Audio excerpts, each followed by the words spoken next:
और श्री चंद्र जी महाराज, श्री चंद्र जी बाबा गुरु नानक देव जी के सुपुत्र, उनकी तो वहाँ धुनी है आज भी रेवासा गांव में।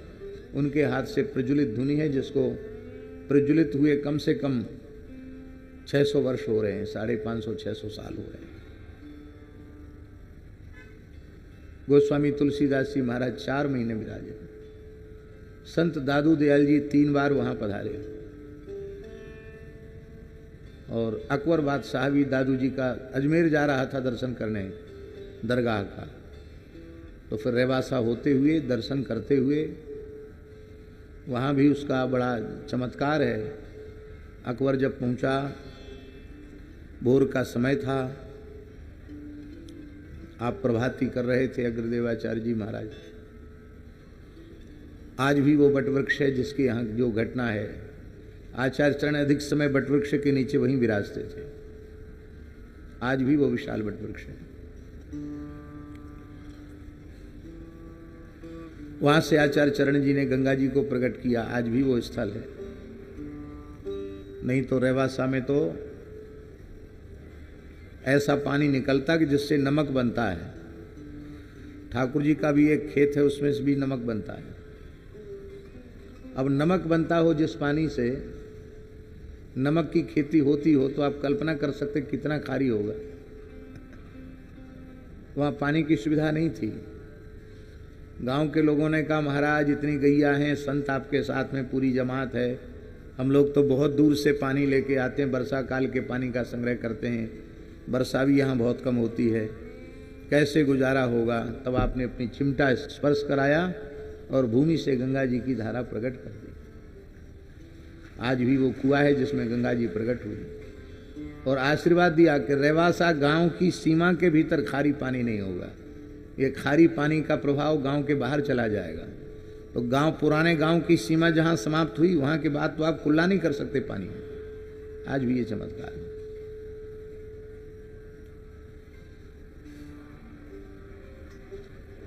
तो अकबर आया, सुना था कि बड़े सिद्ध पुरुष हैं, बड़े करामाती फकीर हैं। तो पता चला कि यही श्री स्वामी अग्रदेवाचार्य जी हैं। तो राम राम श्याम श्याम हुई। बोला, महाराज सुना बड़े करामाती हैं, कुछ करामात दिखाइए। तो श्री अग्रदेवाचार्य जी ने बड़ी विनम्रता से कहा, भैया बादशाह, हम तो श्री सीताराम जपते हैं, इसके अलावा हम कुछ नहीं जानते। हमने तो सुना तुम बड़े करामाती हो, आप तो मना कर रहे हो। देखो हमारे साथ भी बड़े बड़े करामाती। एक फकीर को लेके गया था, एक मुस्लिम फकीर था, वो बड़ा सिद्ध था। जिस कुआं से आपने गंगा जी को प्रकट किया, उसी कुआं पर चादर डाल दिया, 4 कोने पर 4 सुपारी धर दी और बीच में खड़े होकर नमाज अदा करने लग गया। चमत्कार दिखाना था ना। अभी सुपारी धर दो चादर के 4 कोने पे, कुआं में कुआं के ऊपर चादर तान दो, तो सुपारी में कहाँ हिम्मत है। ये थोड़ी, तो बहुत छोटा। सुपारी में कहाँ हिम्मत है कि वो चादर को मनुष्य के सहित झेल ले। लेकिन कुछ नहीं हुआ। तब श्री बाबा ने सोचा कि यही उपद्रव करेगा, भजन नहीं करने जाना, करामात देखने मत जाना, कुछ ले लो। बहुत पीछे पड़ा। तब आपने कहा कि मेरी फकीरी के आगे तेरी बादशाही धूल है, हम धूल लेके क्या करें। बोला, आप कुछ नहीं लेंगे तो मेरा मान घटेगा। तब फिर आप मौन हो गए, कुछ नहीं बोले। तब उसने ठाकुर जी की गायों को चरने के लिए 16,000 बीघा भूमि प्रदान की। नहीं, 16,000 एकड़। कितनी भूमि? 16,000 एकड़ भूमि प्रदान की। उसका फरमान आज भी उपस्थित है। और जब रेवासा धाम आते हैं तो बीच में गोरैया पड़ता है। गोरैया माने गोचारण स्थल। तो गायों के लिए गोरण से गोरैया हो गया, गोचारण से गोरण और गोरण से गोरैया। अब नहीं है वो भूमि, अब तो उन भूमियों में गांव बस गए, सीकर शहर बस गया कुछ भूमि में ठाकुर जी की। तो पुराने महापुरुष जो होते थे मुनि जी, वो भजनानंदी होते थे, उनमें ज़्यादा वो नहीं होता था कि ये दे गया वो दे गया तो बाउंड्री बना लो कोई कब्जा न कर ले। उन्हें भजन से फुर्सत होए तब ना, किसी ने कहीं कुछ बना लिया, कहीं किसी ने कुछ ले लिया, कहीं गांव बस गया। तो पुराने लोगों ने कोई ज़्यादा उसने क्या करेंगे, जंगल पड़ा हुआ है जाने दो, अच्छा है ज़्यादा से ज़्यादा लोग न रहें, इस भाव से। अभी तो हम समझते 200-300 बीघा ही होगा गोचर, बाकी सब लोगों के काम में आ, लेकिन प्राचीन प्रमाण आज भी उपलब्ध हैं। तो इसीलिए पूज्य श्री रमन रेती वाले महाराज जी पधारे थे, तो महाराज जी ने कहा कि अब मलुक दास जी तो उनकी चौथी पीढ़ी में हैं, तो ये तो सब कम से कम 14 द्वारों की जननी है ये पीठ, तो केवल अग्र पीठाधीश्वर कहने से भी काम चलेगा। और बोले अग्र मलुक, अब तो बिल्कुल किसी ने किसी सभा में कहा अग्र मलुक या मलुक आग्र, तो पूज्य महाराज जी ने उसका निषेध किया। बोले नहीं, यदि मलुक का भी लेना है तो दोनों नाम लो, अग्र पीठाधीश्वर या मलुक पीठाधीश्वर। अग्र मलुक या मलुक आग्र कोई शब्द प्रचलित संत समाज में नहीं है, अथवा केवल अग्र पीठाधीश्वर, अग्रपीठ। और सच्ची बात है, अग्र पीठाधीश्वर तो अग्रदेवाचार्य जी हैं, हमारे जैसे साधारण मनुष्य अग्र पीठाधीश्वर नहीं हो सकते। हम तो यही अपने मन में अनुभव करते हैं कि श्री जानकीनाथ जी ने, श्री अग्रदेवाचार्य जी ने अपने झाड़ूदार के रूप में हमें स्वीकार किया है। हम कुंज में सोहनी सेवा कर सकें, इसके लायक उन्होंने हमें माना। माना का अर्थ यह है कि हम इसके लायक भी नहीं हैं, पर उन्होंने कृपा करके मान लिया कि हम कुंज की मार्जनी बन जाएं। और वो तो ऐसी स्थली है भक्त शरण जी महाराज कि आज भी श्री प्रिया जी के नूपुर की ध्वनि वहां सुनाई पड़ती है, आज भी नित्य रास होता है, दिव्य स्थल। क्या कहना।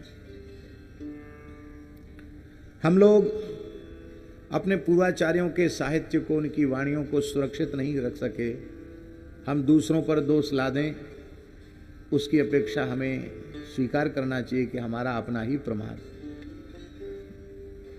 सूरदास जी के 1.25 लाख पदों की प्रसिद्धि है कि सूरदास जी ने 1.25 लाख पद लिखे थे, पर इस समय जो उपलब्ध सूर सागर है उसमें कितने पद हैं? 20-25 हजार, बाकी कहां चले गए? न निर्मूला जनश्रुति ही, जनश्रुति निर्मूल तो नहीं होती। ऐसी कितनी वाणियां हैं हमारे ब्रज के रसिकाचार्यों की जो आज लुप्त हैं, लोग जानते तक नहीं है उनको। इसलिए प्राचीन पांडुलिपियों की सुरक्षा, उनको फिर मुद्रित करके छपाना, उनकी सुरक्षा बहुत आवश्यक है।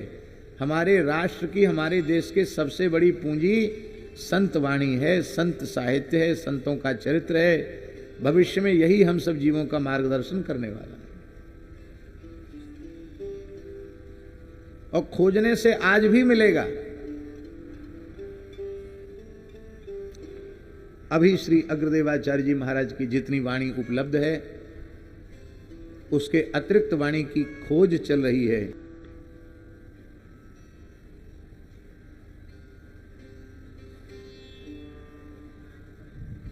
कि बाबा श्री मलुकदास जी का एक ही दोहा है, अजगर करे न चाकरी। महाराज जी यहीं विराज जाएं कुर्सी पर।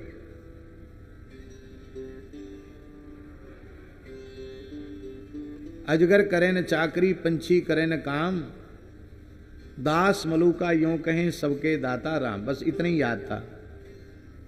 तो हमने मन में सोचा एक ही दोहा लिखा होगा इन्होंने। फिर ये गीता प्रेस की भजन संग्रह हमारे हाथ लगी। इस गीता प्रेस की भजन संग्रह में कुछ सुंदर सुंदर पद उनके मिले, फिर कुछ एकाध पद मामा जी की वाणी से सुने जो गीता प्रेस की पुस्तक में नहीं थे। भजन नहीं बनता मन से रानी, मन सैलानी, ये मामा जी गाते थे पद। ये पद पढ़ा। एकाध कोई भक्तमाल की टीका व्याख्या में, तो इसका मतलब है तो सही, गीता प्रेस ने भी थोड़ी छपाए।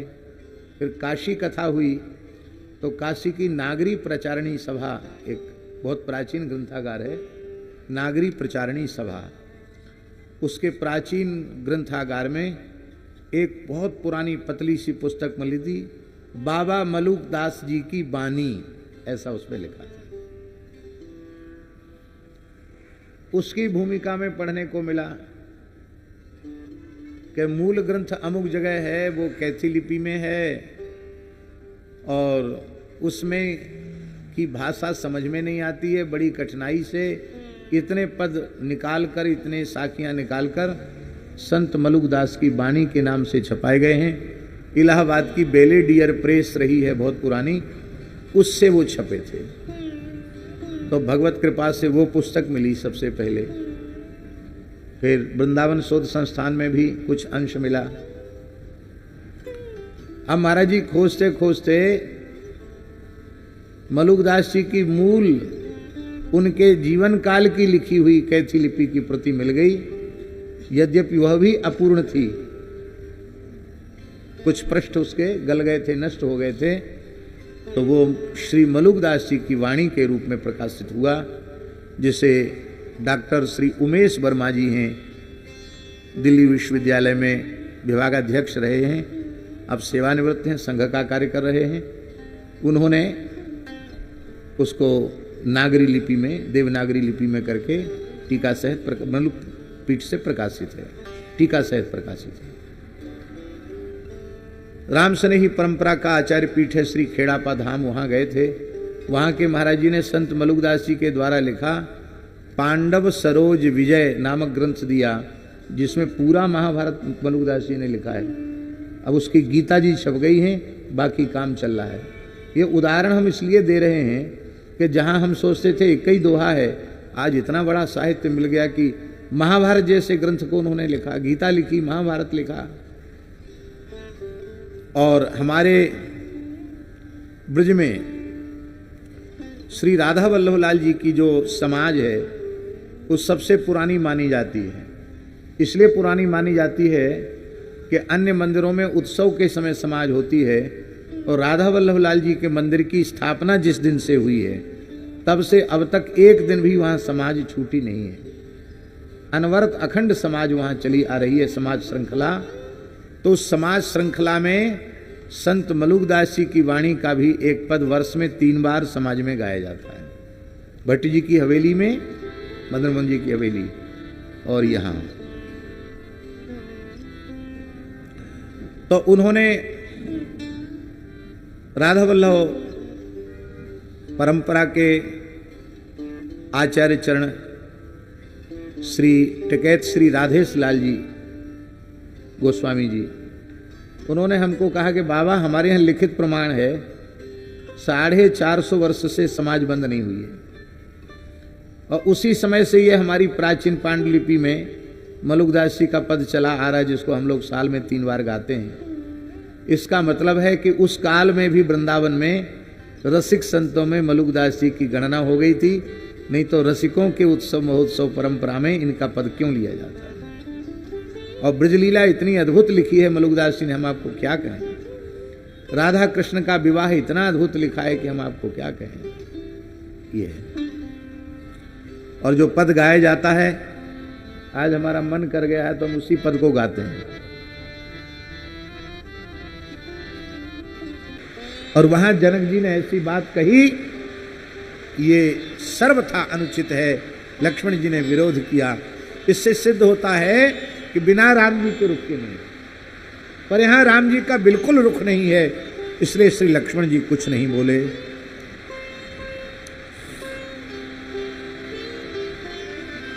अब एक विशेष बात है,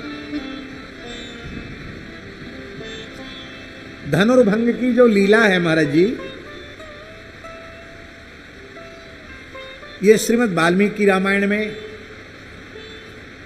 अन्य रामायणों में यथावत है। श्रीमद् भागवत में नमस्कंद में भी शुक रामायण है, और केवल रामचरितमानस अभी दास के दृष्टिपथ में आया है। और प्रायः अन्य रामायणों में परशुराम जी का मिलन तब होता है जब बारात लौट के अयोध्या की ओर जा रही है तो मार्ग में मिलन होता है। यही संकेत शुक रामायण में भी है, यही वाल्मीकि रामायण में भी है। किंतु यहाँ तुलसीदास जी महाराज ने धनुर्भंग के तत्काल पश्चात श्री परशुराम जी को प्रकट कर दिया। ऐसा क्यों? एक बात बहुत अच्छी प्रकार से जाननी चाहिए, समझनी चाहिए कि गोस्वामी जी की एक भी पंक्ति, एक भी चौपाई, दोहा, छंद अथवा एक भी अक्षर, एक भी मात्रा अनर्थक नहीं है, निरर्थक नहीं है और वेदादि शास्त्रों के प्रमाण के विरुद्ध नहीं है। सर्वथा शास्त्र सम्मत वाणी यदि किसी महापुरुष की भक्ति काल में है तो वह गोस्वामी श्री तुलसीदास जी महाराज। ठाकुर जी महाराज, एक बार पूज्य श्री करपात्री जी ने एक बात कही। धर्मसंघ वाले गुरुजी चर्चा करते थे इस बात की। गुरुजी कहते थे कि स्वामी करपात्री जी महाराज ने कहा कि मैं शास्त्रों के जैसा आदर, कि उन संतों ने भगवत साक्षात्कार प्राप्त की, संपूर्ण शास्त्रों का सार है श्रीमद् रामचरितमानस। और एक बात और आपको बतावें, पूज्य ठाकुर जी ने तो पूज्य स्वामी जी का अनेकों बार दर्शन किया होगा, उनका प्रवचन भी सुना होगा। वृंदावन पधारते थे स्वामी जी। स्वामी जी चातुर्मास करते थे काशी में, पक्का नियम था उनका। साल भर कहीं घूमे, चातुर्मास काशी में उनका होता था। और काशी में नित्य प्रवचन होता था। पहले ज्ञान वापी पर प्रवचन होता था, बाद में अन्यत्र होने लगा। और नित्य वो पढ़ाते, पर चातुर्मास तक वो हिंदी नहीं बोलते थे। चातुर्मास पूरे नियम में संस्कृत ही बोलते थे, हिंदी नहीं बोलते थे। पर जब उनका दैनिक प्रवचन होता तो ठाकुर जी पूरा प्रवचन संस्कृत में होता उनका, और काशी के बड़े बड़े विद्वान सुनने आते स्वामी जी का प्रवचन। पर बीच बीच में जब उनको तरंग आती तो रामचरितमानस की कोई चौपाई गा के सुनाते। तो आपने खूब नाम सुना होगा श्री रामानुज संप्रदाय के एक महान विद्वान परम पूज्य स्वामी श्री देवनायकाचार्य जी महाराज, जिनको करपात्री जी का दक्षिण बाहु कहा जाता था। वो बड़े अनन्य थे स्वामी जी के। तो श्री देवनायकाचार्य जी ने पूज्य स्वामी श्री करपात्री जी से कहा कि स्वामी जी, आपके सामने तो लोग संकोच के कारण कुछ बोल नहीं पाते हैं, पर काशी के पंडितों के समाज में चर्चा है। कहाँ तो स्वामी जी नियम लेते कि 4 महीना हिंदी नहीं बोलेंगे, पर एक दिन भी ऐसा नहीं जिसमें रामचरितमानस की कोई चौपाई या विनय पत्रिका का कोई पद का अंश अथवा दोहावली, बरवै रामायण, कवितावली का कोई अंश न बोलें। तुलसी साहित्य जरूर बोलते हैं। तो ये तो सब हिंदी में है। तो स्वामी जी जब नियम करते तो 4 महीने न बोलें। तो ये पंडितों के बीच में चर्चा चल रही है। तो स्वामी जी ने कहा कि सभा में ही समाधान करेंगे। संस्कृत में बोले स्वामी जी कि सभा में ही समाधान करेंगे। और जब सभा में स्वामी जी विराजे तो काशी की सभा में स्वामी जी ने कहा, यद्यपि तुलसी साहित्य भाषा साहित्य है, क्योंकि सब कली के जीवों पर वे कृपा करुणा की वर्षा करना चाहते थे, पर भाषा साहित्य होने के बाद भी मैं इसे वेद की ऋचाओं के समान आदर देता हूँ। रामचरितमानस की चौपाई गाने में हमारा व्रत भंग नहीं होगा। और बोली ये चौपाई नहीं है, ये तुलसी दल है, ये तुलसीदास का तुलसी दल है। चाहे जितना बढ़िया नैवेद्य हो, तुलसी दल न पधराया जाए तो वह नैवेद्य भगवान को ग्राह्य नहीं होता। इसलिए बोले भारत का बड़े से बड़ा विद्वान प्रवचन करे और गोस्वामी जी की एक पंक्ति न बोले तो समझो आज ठाकुर जी को कथा का भोग नहीं लगा। ये प्रसाद युक्त वाणी तभी होती है जब भोग लगता है। ऐसी महाराज तुलसीदास जी की बड़ी पवित्र वाणी है। तो उस स्वयंभू ग्रंथारंभ में प्रतिज्ञा कर चुके हैं, नाना पुराण निगमागम सम्मतम यद रामायणे निगदितं क्वचिदन्यतोपि स्वांत सुखाय तुलसी रघुनाथ गाथा भाषा निबंध मति मंजुल मातनोति। सुस्पष्ट कर चुके हैं गोस्वामी जी। हम ये बात इसलिए इस रूप में प्रस्तुत कर रहे हैं कि आप ऐसा बिल्कुल न सोचें कि तुलसीदास जी की कवि कल्पना है, पर यहां उपस्थिति का औचित्य क्या है।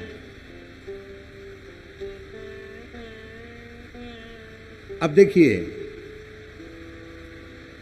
श्री राम जी लक्ष्मण जी को तो दुष्ट राजाओं को बोलने से मना कर रहे हैं, इशारा कर रहे हैं कि तुम शांत रहो, कछु मत बोलो।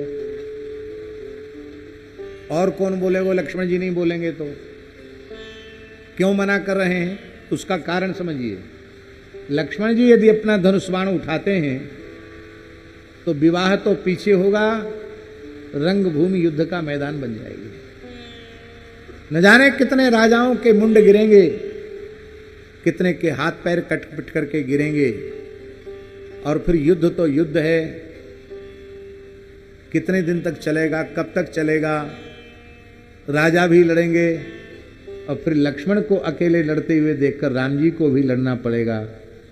तो श्री सीताराम विवाह का जो अत्यंत मधुर रस है, जहाँ न किसी की मार हुई, न पीट हुई, न गाली गलौज हुई, न खून खराबा हुआ, ये जो रस है, ये श्री सीताराम विवाह का रस विरस न हो जाए, इसलिए उन अराजक तत्वों को तत्काल दबाने के लिए श्री परशुराम जी को प्रकट कर दिया।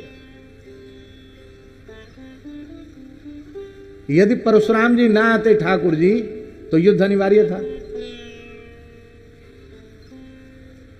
फिर कहने को हो जाता कि विवाह तो हुआ लेकिन खून खच्चर पहले ही हो गया। और ये मंगल के प्रसंग में ये शुभ नहीं माना जाता है। लोग बड़ी सावधानी से करते, भैया ब्याह काज को समय है, कछु अमंगल ना है जाए, अशुभ ना हो जाए। अब दूसरा प्रश्न,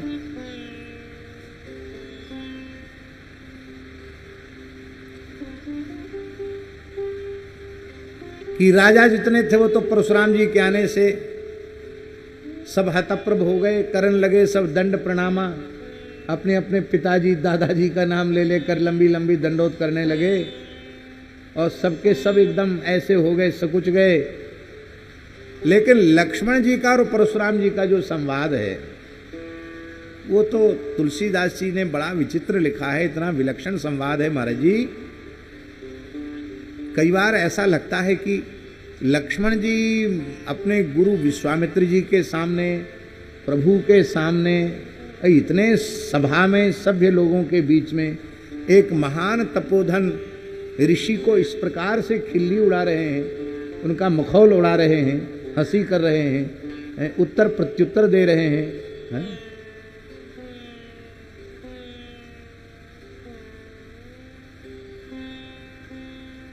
अब बताओ, यहां तक कह दिया, वीर व्रती तुम धीर अछोभा, गारी देत न पावहु शोभा। है गारी काई को दे रहे हो? है गारी देवे में तुम्हारे तेरे मोड़ो अच्छो ना लग रहे हो, कह गए। यहां तक कह दिया कि आप बुरा तो बोल ही नहीं सकते, बोलत बचन झरत जनु फूला। अरे फूल जड़ रहे हैं, ये मखौल उड़ाना हुआ। अब यहां प्रश्न है कि भगवान परशुराम 10 अवतार हैं, 24 अवतारों में एक अवतार हैं। और एक विशेष बात बताएं ठाकुर जी, भगवान के सभी अवतार नित्य हैं, लेकिन परशुराम अवतार के स्वरूप में अब तक उसी स्वरूप में परशुराम जी विराजमान है। हमारे कहने का आशय यह है कि भगवान श्री राम की लीला प्रकट हुई तो अप्रकट भी हुई। आविर्भाव हुआ तो तिरोभाव भी हुआ। साकेत पधारे प्रभु। श्री कृष्ण का आविर्भाव हुआ तो भगवान नित्य गोलोक प्रयाण भी किया ठाकुर जी ने। लेकिन परशुराम जी जिस स्वरूप में माता रेणुका के गर्भ से वंश से प्रकट हुए हैं, उसी स्वरूप में आज भी उत्कल प्रदेश के महेंद्रगिरी पर्वत पर आज भी तपस्या कर रहे हैं। और आज भी भाग्यशाली जीवों को उनका दर्शन होता, प्रत्यक्ष दर्शन होता। महाराज जी तपस्वी साधकों को नहीं, भोले भाले कोल भील भी आज उनको प्रत्यक्ष देख लेते हैं। आज भी महेंद्राचल पर उनका निवास है। एक महापुरुष हमारी दृष्टि में ऐसे हैं जिन्होंने परशुराम जी का प्रत्यक्ष दर्शन वहीं प्राप्त किया था। परशुराम जी वहां विराज रहे। हम भी जब पहली बार ही गए थे, उस समय तो रास्ता बड़ा दुर्गम था, पहाड़ चढ़ करके गए। बरमपुर के आगे जाकर के बहुत दूर है, तो वहां गए ठाकुर जी। तो वहां जाकर ऐसा लगा कि परशुराम जी यहीं कहीं बैठे हैं। हमें कोई अनुभूति नहीं हुई, लेकिन वहां की जो ऊर्जा थी, वहां की जो दिव्यता थी वातावरण की, उससे लगता था कि भगवान परशुराम यहीं विराजमान है। और अगले कल्प में अगले मनवंतर में सप्तर्षि मंडल में श्री परशुराम जी महाराज को प्रतिष्ठित होना है। भागवत के 5वें स्कंध में लिखा है।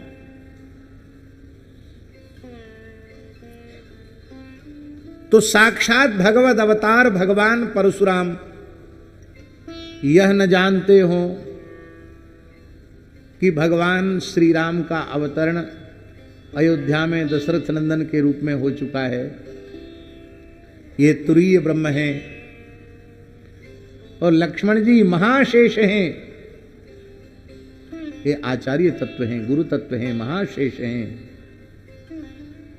इस बात को भगवान परशुराम न जानते हो, ये कहना उचित नहीं है, क्योंकि न जानते हो तो भगवत्ता कैसे होगी, उनकी ईश्वरता कैसे सर्वज्ञ होता है।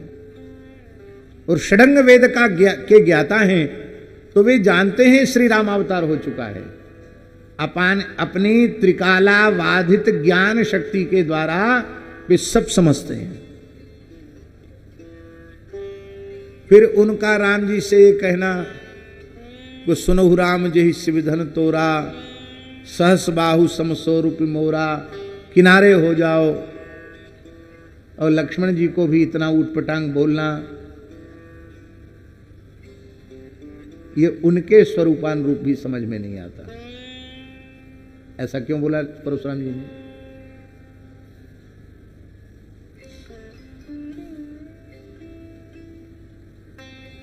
अब लक्ष्मण जी के ऊपर विचार करो ठाकुर जी। तो लक्ष्मण जी श्री राम तत्व को यथार्थ रूप में यदि कोई जानता है तो वो श्री लक्ष्मण जी जानते हैं, क्योंकि ब्रह्म तत्व को आचार्य के अतिरिक्त और कोई नहीं जान सकता। और जीव जगत के परमाचार्य श्री रामानुज लक्ष्मण ही है। संपूर्ण जीवों के आचार्य हैं, जीवाचार्य हैं। आचार्य से अधिक भगवत तत्व को भला कौन जानेगा? और वही भगवत तत्व श्री राम जी हैं और वही भगवत तत्व श्री परशुराम जी हैं। इसलिए भगवान लक्ष्मण का शेष का ज्ञान कमजोर है और वो परशुराम जी को फरसा लिए वाला सामान्य बाबा जी मान लिए। ये बात थोड़ी कम समझ में आती है। लगता है लक्ष्मण जी अल्पज्ञ हैं। अच्छा चलो हम मान लेते हैं ठाकुर जी लक्ष्मण जी अल्पज्ञ हैं। अब हम दूसरी एक उदाहरण प्रस्तुत कर रहे हैं। चित्र राम लीला हो रही है, रावण मर्यो नहीं और माता जी पहले आ गए। ये लक्ष्मण जी विचार कर रहे हैं और राम जी तो कहा बहोरी कहाँ वृष केतु, विपिन अकेली फिरे कोई हेतु। राम जी ने तो कह ही दिया, बोले बाबा कहाँ गए, अकेली कहाँ घूम रही हो।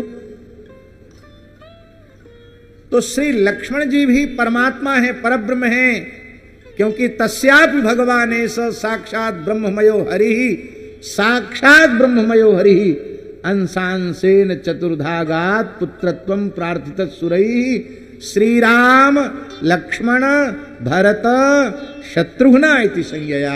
ये चारों पर ब्रह्म है। तो श्री लक्ष्मण जी महर्षि भगवान परशुराम जी के तत्व को न जानते हो, यह भी संभव नहीं है। फिर लक्ष्मण जी के द्वारा इस प्रकार का अनुचित उद्दंडता पूर्ण व्यवहार जो शालीनता के सर्वथा विरुद्ध है, ये अच्छा नहीं लगता।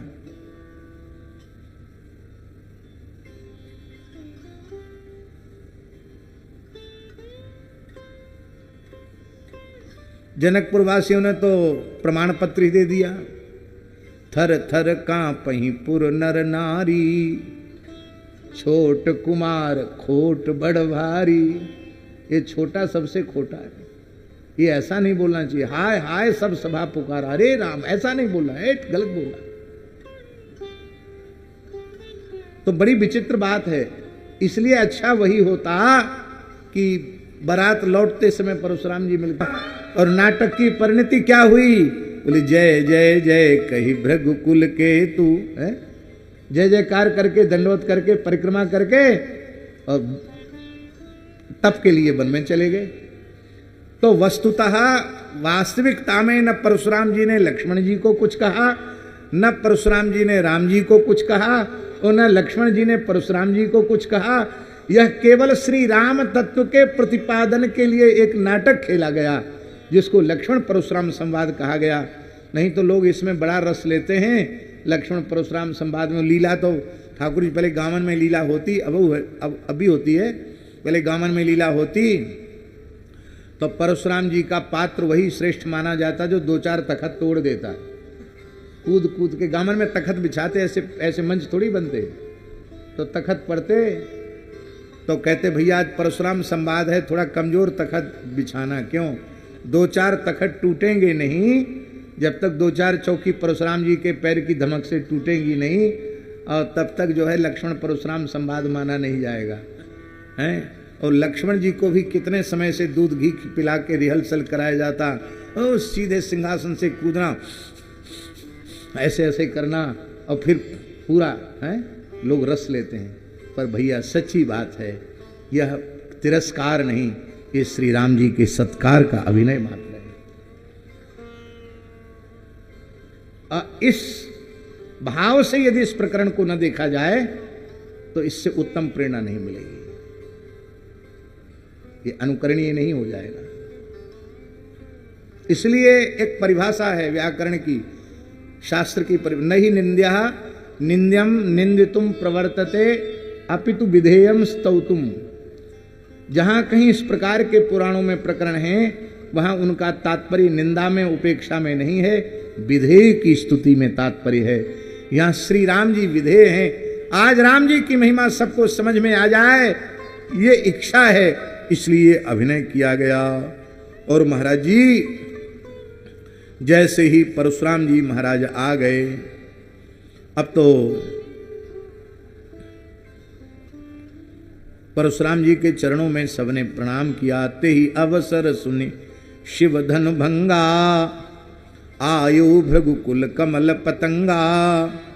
जैसे ही आए तो पहली समस्या का समाधान हो गया।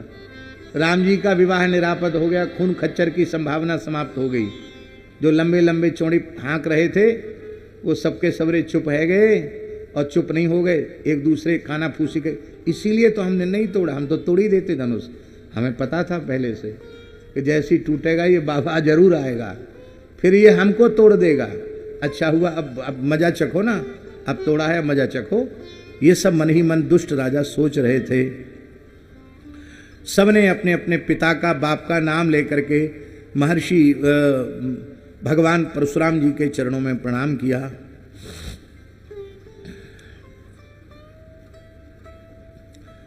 आपके शुभागमन का हेतु क्या है?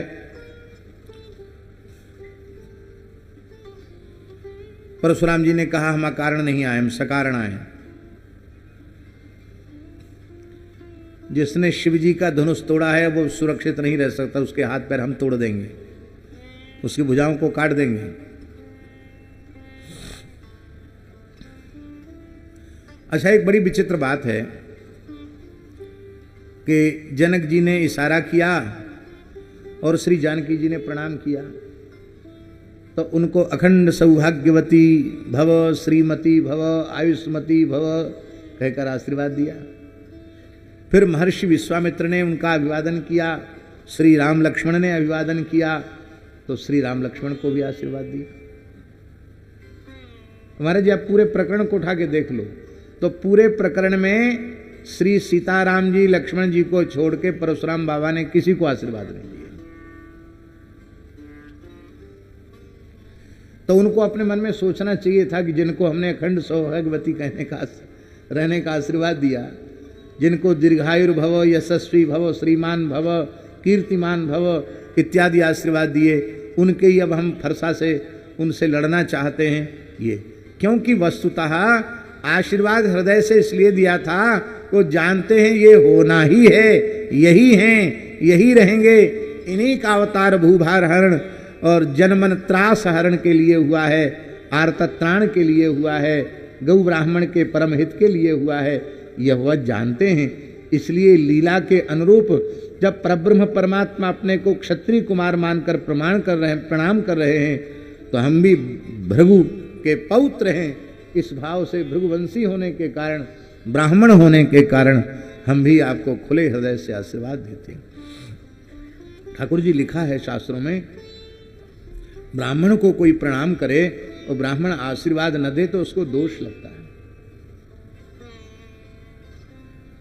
भगवान ने ऐसे कुल में उत्पन्न किया है कि आपको कोई प्रणाम करता है तो आपको आशीर्वाद देने का पावर, अधिकार भगवान वेद ने दिया है। आशीर्वाद देने का अधिकार भगवान वेद ने प्रदान किया है। बोलो भक्तवत्सल भगवान की जय। जय जय श्री सीताराम। जनक बहोरी आए सिरुनावा, सीय बुलाए प्रणाम करावा, आशीष दीन सखी हरसानी, निज समाज ले गई सयानी। विश्वामित्र मिले पुनि आई, पद सरोज मेले दो भाई। और परिचय भी दिया राम लखन दशरथ के ढोटा, दीन आशीष देखी भल जोटा। सुंदर जोड़ी देख करके आशीर्वाद दिया। हा हा हा हा।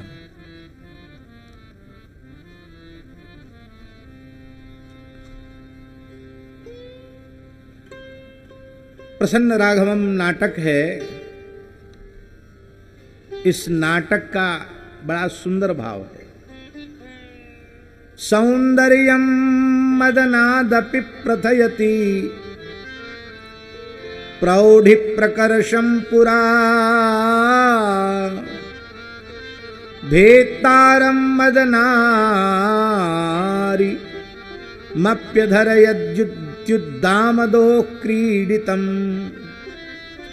मुग्धत्वं मदनारि मौलिशसनोऽप्युत्कर्षमालम्बते।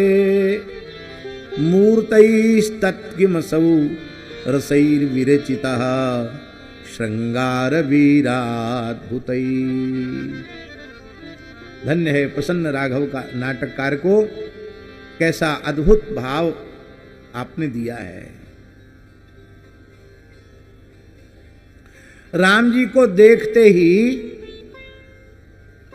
परशुराम जी के नेत्र स्तंभित रह गए। मन में सोचने लगे, आहा, ऐसा कोटि कोटि कंदर्प दर्प दलन करने वाला सौंदर्य आज के पहले हमने कभी नहीं देखा। इतने सुंदर हैं, इतने सुंदर हैं, वाह इतने सुंदर हैं। कंदर्प दर्प हारक इनका सौंदर्य है। और भेत्तारम मदनारि मप्यधरयत जुद्धामदो क्रीडितम। भगवान शंकर की भुजाएं सबसे बलवान और प्रचंड हैं। भगवान भूत भावन शिव उन शंकर की विशाल भुजदंडों से भी बड़ा बाहु विक्रम इनमें दिखाई पड़ता है। लगता है पराक्रम में ये मेरे आराध्य उपास्य भगवान शिव से भी ज्येष्ठ श्रेष्ठ हैं।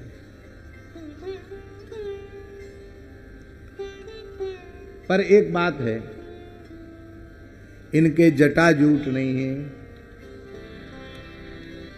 बोलो वृंदावन बिहारी लाल की जय।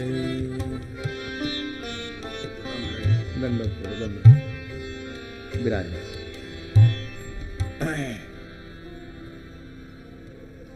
इनके जटाजूट नहीं है। ध्यान में आई बात? कहीं भोले बाबा ही तो नहीं आ गए इस रूप में, तो जटाजूट तो नहीं है इनके। इनका स्वरूप कोटि कोटि कंदर्प दर्पहारी है। इनके भुजदंड देख के लगता है कि भगवान शिव से भी अधिक पराक्रम इनकी भुजाओं में है। चलो जटाएं तो कोई बात नहीं,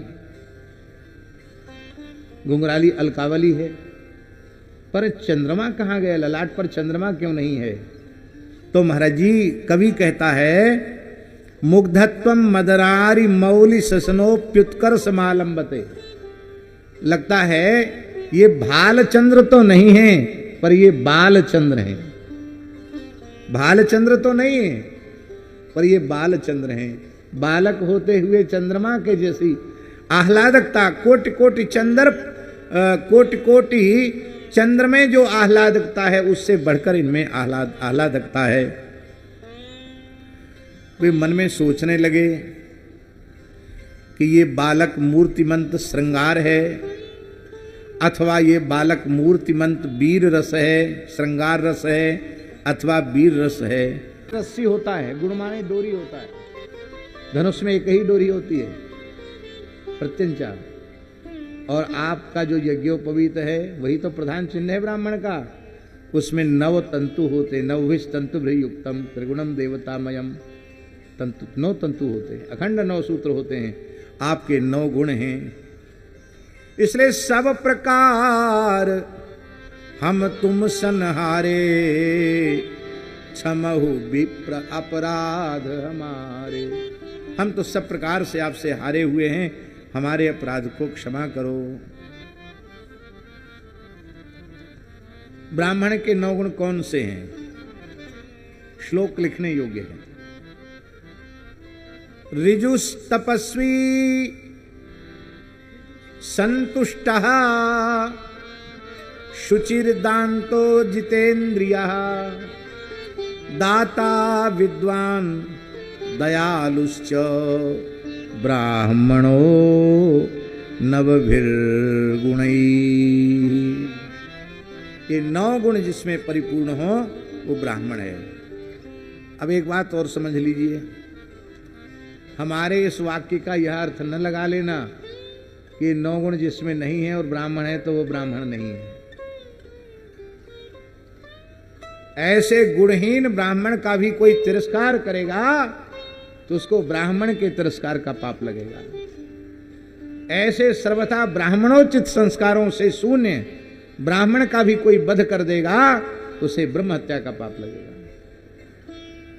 अपने धर्म में स्थित ब्राह्मण नहीं है, ये जिम्मेवारी हमारी आपकी नहीं है, ये जिम्मेवारी ब्राह्मण की है।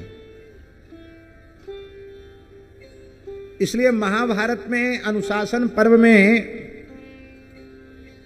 पितामह भीष्म ने ब्राह्मण के लक्षण के बारे में जब युधिष्ठिर ने पूछा तो महाराज जी उन्होंने स्पष्ट शब्दों में बताया, लिखने योग्य पंक्ति है, ब्रह्मण्याम ब्राह्मणात् जातो ब्राह्मणस्यान्न संशयः। ब्राह्मणी के गर्भ से ब्राह्मण के द्वारा जो उत्पन्न संतान है वो ब्राह्मण है। जाति का निर्णय जन्म से है। आजकल लोग जाति का निर्णय जन्म से नहीं मान रहे हैं। ये आर्ष विचारधारा नहीं है, शास्त्रीय परंपरा नहीं है। शास्त्रीय परंपरा है हमारी वर्ण व्यवस्था जन्म से ही नहीं, आप सूक्ष्म विचार करेंगे तो जन्म के पूर्व ही जाति निश्चित हो जाती है। इस व्यक्ति ने कौन से कर्म किए हैं, उन कर्मों के अनुरूप इसको किस कुल में जाना है।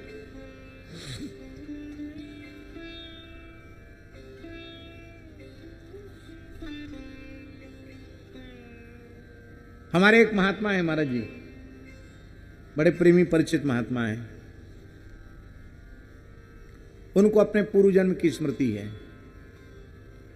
तो इस जन्म में तो वे बहुत पवित्र विप्र कुल में उत्पन्न हुए हैं और बहुत अच्छे महात्मा, सब प्रकार से जिसको कहना चाहिए सब कोई कहे राम सुठी साधु, एकदम पक्के साधु, जितेंद्रिय, सदाचारी, सत्यवादी, शौचाचार संपन्न, सारे गुण उनमें हैं, कोई दोष उनमें नहीं, बहुत अच्छे महात्मा हैं। उन्हें अपने पूर्व जन्म की स्मृति ठाकुर जी कि हम पूर्व जन्म में सफाई कर्मचारी थे। अब बताओ कितनी पदोन्नति हुई, वहां पैदा हुए और बहुत पवित्र ब्राह्मण कुल में आ गए। क्यों आ गए? तो उन्होंने कहा एक महात्मा की कृपा पूर्व जन्म में मेरे ऊपर हो गई, उन्होंने मुझे राम नाम जप का उपदेश कर दिया, मैं कभी झूठ नहीं बोलता था, ब्रह्मचर्य का मनवाणी क्रिया से पालन करता था।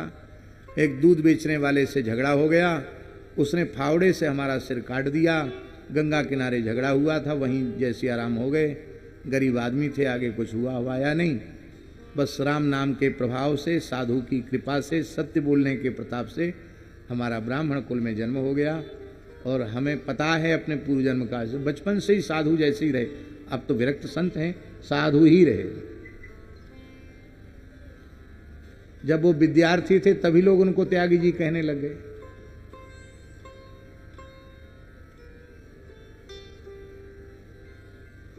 अब तो महात्मा है।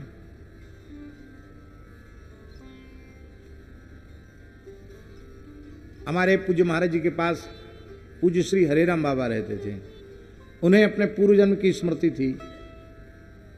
मैं पूर्व जन्म में करौली का महाराज था, मेरा नाम था भंवर सिंह, और करौली के महाराज भंवर सिंह नाम के हुए, बड़े प्रतापी थे।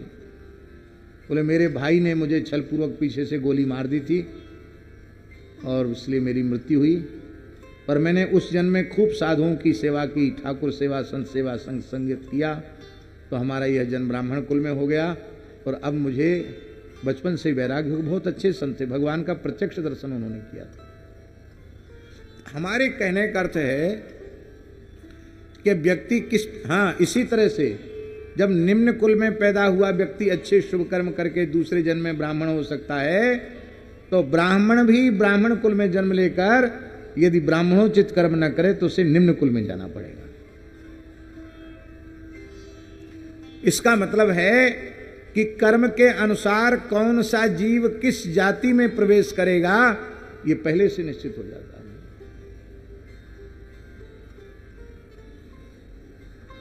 ब्राह्मण का सदा आदर करो, साधु का सदा आदर करो, गाय का सदा आदर करो। दो हाथ पैर वाले मनुष्यों में ब्राह्मण साक्षात भगवान की विभूति है। ब्राह्मण कैसा भी क्यों ना हो, ब्राह्मण का कभी निरादर तिरस्कार मत करो। चार पैर वाले प्राणियों में गाय साक्षात भगवान की विभूति है। गाय के रूप में परमात्मा का दर्शन करो, गाय का कभी तिरस्कार न करो, गाय का कभी अनादर न करो। और हमारे यहाँ मोनी जी, हमारे यहाँ संत नहीं बोलते हैं, पलारी जी संत भगवान कहते। क्या कहते हैं? संत भगवान। संत भगवान कहाँ से हो गए भाई? संत भगवान कहाँ से हो गए? हम लोगों को गुरुजन सिखाते हैं कि कोई साधु तुमसे नाम पूछे कि तुम्हारा क्या नाम है, तो कहना पड़ेगा भेष भगवान का, श्री गुरु महाराज का दिया हुआ, आप सब संतों का दिया हुआ छोटा सा नाम दासानुदास माधव दास, ये हमारा नाम है। ऐसे कहते हैं नहीं? इसी पद्धति से नाम बताया जाता है। तो सबसे पहले कहा जाता भेष भगवान का, ये कहा जाता कि नहीं? भेष भगवान का। तो जब भेष भगवान का तो संत भगवान हो गए कि नहीं हो गए? इसलिए गौ, ब्राह्मण और संत, इनमें मनुष्य बुद्धि, सामान्य बुद्धि मत रखो। गौ के रूप में भगवान, संतों के रूप में भगवान, ब्राह्मणों के रूप में भगवान, तो सारे विश्व के रूप में फिर कौन है? अरे भाई, इन तीन को तो भगवत रूप में स्वीकार करो। इन तीन को भगवत रूप में स्वीकार करोगे तो कभी न कभी वह दृष्टि तुम्हारी हो जाएगी कि सर्वम विष्णुमयम जगत, ये सब कुछ भगवनमय हो जाएगा। फिर सीय राममय सब जग जानी, करो प्रणाम जोर जुगपानी, फिर सबको प्रणाम करने का भाव जग जाएगा। बोलो भक्तवत्सल भगवान की जय। तो पहला गुण है ब्राह्मण का ऋजुः। पहला गुण है ऋजुः, माने सीधा साधा सरल।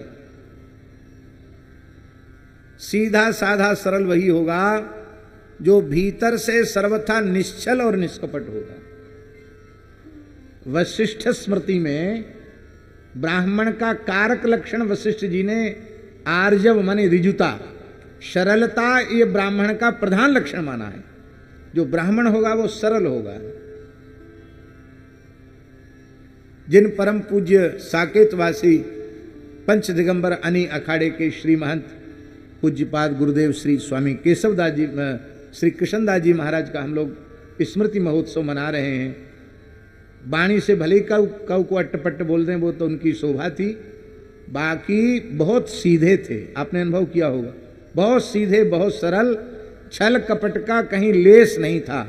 ये ब्राह्मण की पहली पहचान है। ब्राह्मण चतुराई ज्यादा करे, खेले इधर उधर करे, तो समझ लेना चाहिए कुछ ना कुछ उत्पत्ति में गड़बड़ी आ गई है। नहीं, ब्राह्मण और छल कपट दोनों एक साथ संभव नहीं। पहला लक्षण है ब्राह्मण का ऋजुता। दूसरा लक्षण है तपस्वी। ब्राह्मण स्वभाव से तपस्वी होता है, तप उसकी वृत्ति होती है।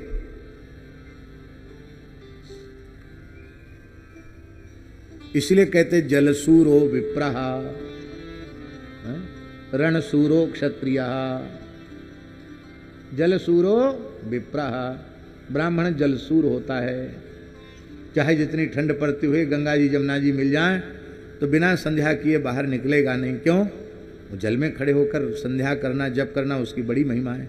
हमको ही लोग कहते कफ की प्रकृति है, वैद्य चिकित्सक मना करते हैं। और ठाकुर जी चाहे जितनी ठंड होए, जमुना जी मिल जाएं, गंगा जी मिल जाएं, पर्व का दिन हो, लाख कोई रोके फिर मन नहीं रुकता है। जल देख के मन मान जाए। और बड़ी कृपा है, इतनी कृपा है ठाकुर जी की हम वर्णन नहीं कर सकते। अभी सप्तमी को नर्मदा जयंती थी, एक संत आए, उसी दिन आकर नर्मदा जी का जल दे गए। बोले महाराज जी नर्मदा जयंती है, आपको नर्मदा जल से स्नान हो जाएगा। अब हम तो भूल गए कि सरयू जयंती है, और ठीक उसके पहले कोई संत आए, सरयू मूल से सरयू जी का जल दे के गए। बोले महाराज जी वो आने वाली है सरयू जी की जयंती, आपका स्नान हो जाएगा। कहां कहां से लोग पवित्र जल लेकर के आते हैं। अब ठंड में नहाने में कष्ट होता कि नहीं होता? अभी बसंत पंचमी से हमारे त्यागी तपस्वी महात्मा धूनी तपना आरंभ करते हैं। अभी तो कोई बात नहीं, ठंड पड़ रही है, चाहे पंच धूनी तपो, चाहे सप्त धूनी तपो, चाहे द्वादश धूनी तपो, और चाहे 84 धूनी तपो, कोई बात नहीं। अब जेठ की दोपहरिया में और कोट खप्पर धूनी जब महात्मा तपते हैं, सिर पे भी रख लेते हैं, वहाँ भी स्वाहा स्वाहा करते हैं, चारों ओर कोट खप्पर जब तपते हैं तो अच्छे अच्छे लोग हैरान हो। वो महाराज तपते हुए सवेरे सवेरे नहीं तपते हैं, दिन में 10-11 बजे तपना शुरू करेंगे, 2, 2:30, 3 बजे उठेंगे।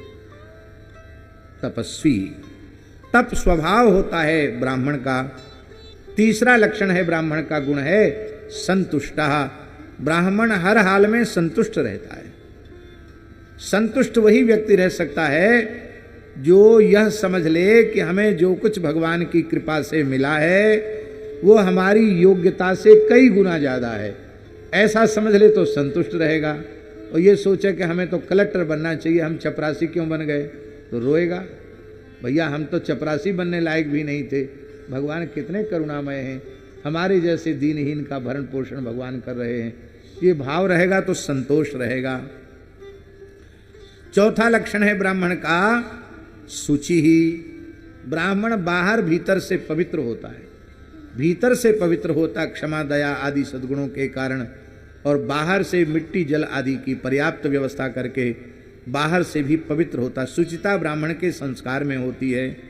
5वां लक्षण है दांता, जितेंद्रिय होता है। भीतर की मन बुद्धि चित्त अहंकार को नियंत्रित करता है और अपनी ज्ञानेन्द्रिय कर्मेंद्रियों को भी नियंत्रित करता है। ऋजु तपस्वी संतुष्टा सुचिर दांतो जितेंद्रिया दाता। 7वां लक्षण है दाता होता है। दाता माने ब्राह्मण का देने का स्वभाव। इसमें थोड़ी कमी हम लोगों के जरूर आ जाती, लेते लेते इतना अभ्यास हो जाता लेने का कि देने का भाव थोड़ा कमती हो जाता है। पर जो 9 लक्षण हैं उनमें एक लक्षण दाता भी है, 7वां लक्षण दाता है।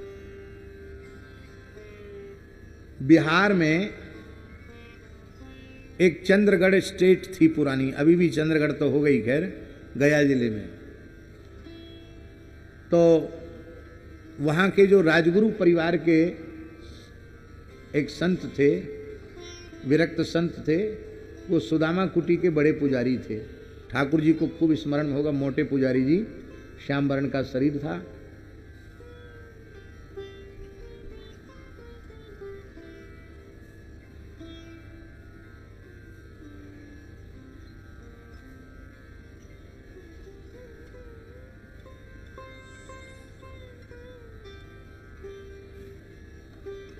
मिश्र उपाधि थी उनकी, तन नाम मिश्र, नाम इस समय मैं भूल रहा हूँ। अपना कई बार बचपन का नाम भी हमको सुनाते थे खेल हंसी हंसी में, अरे बच्चा ऐसा वैसा नहीं हूँ मैं, हाँ तनी राम मिश्र हूँ, जाने ऐसे कुछ बोलते। हाँ नेमि नारायण मिश्र, नेमि नारायण मिश्र। तो बोले हम अपने बचपन में चंद्रगढ़ महाराज के राजकुमार का विवाह था, बारात में गए, हम लोग राजगुरु थे, तो हमारे बाबा उसमें राजगुरु पद पर विराजमान थे। और पुरानी अंग्रेजों के ज़माने की बात है। एक नाचने वाली नर्तकी बहुत अच्छी आई, नाचने वाली, वो नाच रही थी, गा भी रही थी, और पखावज वगैरह सब बाजे बज रहे थे, शास्त्रीय नृत्य था। और लोग उस पर कुछ न कुछ रुपया लुटा रहे थे। उन जमानों में रुपया की बड़ी कीमत थी। तो राजगुरु जी जो बड़े बूढ़े थे, पुजारी जी के बाबा दादाजी, वो भी उठ के खड़े हो गए। तो लोगों को समझ में आया कि आज तो पंडित जी कुछ न कुछ देंगे। सब देखने लगे उनकी तरफ। तो उन्होंने क्या कहा, बोले वाह धन्य है, इसका रूप इतना सुंदर है नर्तकी का, और गायन इतना मधुर है, इतना ताल स्वर में ये नाच रही है कि मैं वृद्ध विद्वान ब्राह्मण, आज मेरा रोम रोम खिल गया, क्या करूं, कुछ देने की आदत होती तो आज मैं जरूर इसको कुछ न कुछ दे देता। यद्यपि उन्होंने विवाह का प्रकरण था, सबको हंसाने के लिए यही बात कही, लेकिन ये बात सही है, मैं देने की आदत होती तो मैं जरूर दे देता। भैया भले ही ब्राह्मण कुल में जन्म भयो होए, लेने में संकोच करो, देने में उदारता रखो। देने में उदारता रखोगे तो किसी बात की कमी नहीं रह जाएगी। और हमारी बात पे भरोसा हो तो मौनी बाबा से पूछ लो, खूब उदारता पूर्वक सबकी सेवा हो रही, चाहे जितने लोग आ जाओ, सबको प्रसाद है, खूब दिव्य उत्सव चल रहा है। तो आप कहां से कमा के लाए बताओ? 2 पैसा की नौकरी करो काऊ की, कि खेत काटवे गए, कि दुकान पर बैठे, खोमचाऊ बारे की दुकान नहीं है आपकी। जब हृदय में उदारता है कि खूब सेवा में लगे, तो राम जी 1000 हाथ से देते हैं। अभी हमने गोदावरी में प्रत्यक्ष अनुभव किया ठाकुर जी, 600-700 संत थे महाराज जी। तुम तो थे नहीं गोदावरी परिक्रमा, तुम थे नहीं थे तुम भी थे। कल गौरी शंकर दास जी ने कहा महाराज जी 550 मत बोलो, गिनती के 650 संत थे, 150-200 मूर्ति ऊपर से थे। और ठाकुर जी जो व्यवस्था थी, धीरे धीरे हम इकट्ठा करके गए थे, वो तो थोड़ी दिन में जैसी आराम हो गई। इतना सब 150 गाड़ियां चलना, 1000-1500 लोगों की सबकी गोवर्ती व्यवस्था होना, होटलों में एक एक कमरे का किराया 4-4, 6-6 हज़ार रुपये, ऐसा इतना पैसा। हम सोच रहे थे कि हम जो व्यवस्था करके चले हैं ठाकुर जी के यहाँ से, अब कौन को कहेंगे बीच में भैया कहीं से व्यवस्था करो, करोड़ 2 करोड़ रुपए लेके आओ, ऐसा मन में सोच रहे थे। लेकिन व्यास पीठ पर बैठे हैं, किसी के सामने हाथ पसारना नहीं पड़ा, किसी को इशारा करना नहीं पड़ा, वहीं बैठे बैठे सारी इच्छा पूर्ण हो गई। क्यों हो गई पूर्ण? क्योंकि मन में ये भाव नहीं था कि अभावे साली चूर्णम्बा वाला भाव नहीं था, ये था अभाव वाली बात मत करो, खूब बढ़िया से बढ़िया करो। किसी बात में 19 नहीं होना चाहिए, हर बात में राम जी का काम 21 19 क्यों होगा? बढ़िया से बढ़िया करो। इतनी बात को रघुनाथ जी ने बहुत अच्छी प्रकार से पूरा किया, किशोरी जी ने बहुत अच्छी प्रकार से पूरा किया। इसलिए एक लक्षण ब्राह्मण का है दाता। कितने हो गए लक्षण? ऋजुस तपस्वी संतुष्टा सुचिरदांतो जितेंद्रिय दाता विद्वान। 8वां लक्षण है विद्वान। ब्राह्मण को शास्त्रज्ञ होना चाहिए। मेरी बड़ी विनम्र प्रार्थना है, विशेषकर संतों से ब्राह्मणों से प्रार्थना है कि भजन में तो लगाना ही चाहिए, पर नए जो साधु आवें उन्हें शास्त्र अध्ययन में भी लगाना चाहिए, क्योंकि अपने वेदादि शास्त्रों का ज्ञान नहीं होगा, गीता भागवत रामायण का ज्ञान नहीं होगा, तो उनके जीवन में भटकने की संभावना रहेगी। उनको भजन साधन में भी लगाओ और उनको शास्त्र बोध भी कराना चाहिए। हमने भगवत प्रेरणा से, भगवत कृपा से वाराणसी में इस प्रकार की व्यवस्था बनाई है कि जो विरक्त संत पात्र हैं वेदादि शास्त्रों के अध्ययन के, ऐसे विरक्त संत श्री